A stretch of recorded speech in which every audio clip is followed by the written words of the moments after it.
Thank you. Actually, dalawa yung proseso natin. Unang-una, meron tayo talaga sa USAP o yung ugnayan sa Pasig. Yun po talaga, kahit sino po ay pwede niyong ireklamo, lalong-lalo na kung nasa government, sa LGU natin or sa barangay. Kung hindi man at ang pakiramdam nila ay mas grabe ang kailangan nilang intervention at ito'y gusto nilang iakyat sa Blue Ribbon Committee, ang dating nagiging sistema ay lumalapit sila sa mga konsehal na kung saan doon yung kung anong distrito yung kino-complain nila na barangay official or any government officials elected ang nasa Blue Ribbon. Yun yung dating kalakalan na nagagawa.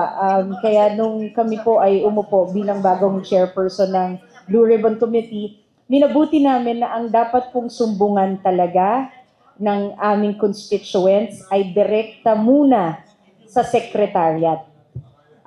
Ito po ang tamang proseso ng pagko-complain patungkol sa pagko-complain sa Blue Ribbon Committee. Ang secretariat po ang magkakalap ng mga reklamo, ebidensya, at sila po ang magpapasa sa Blue Ribbon Committee.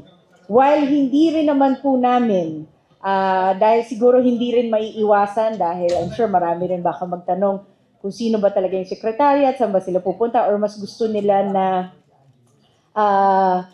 confidential, sabihin na muna natin, confidential muna ang kanilang pagsusumbungan.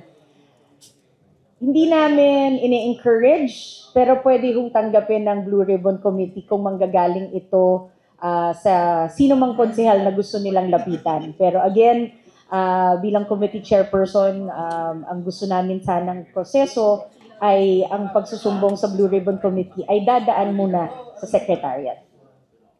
Sana po malinaw. Yung ginawa ho natin kanina, ito po ay muna ay pagbibigay sa quasi-judicial body ng committee report at ang kanyang recommendation.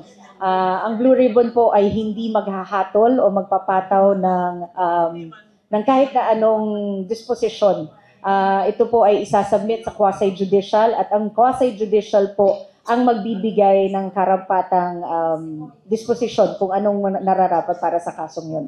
So kanina, it was just the acceptance of the committee report that was held during nung Blue Ribbon Committee namin. So yun pa lang po yung first step kasi ayaw ho namin din sabihin na pagkatapos hong mag-hearing, biglang may recommendation, tapos implementation na. Gusto natin dumaan sa due process. And ang next na process, according to our quasi-judicial, is pagkatapos ng recommendation ng committee, ito ay paparating namin sa complainant at saka sa respondent.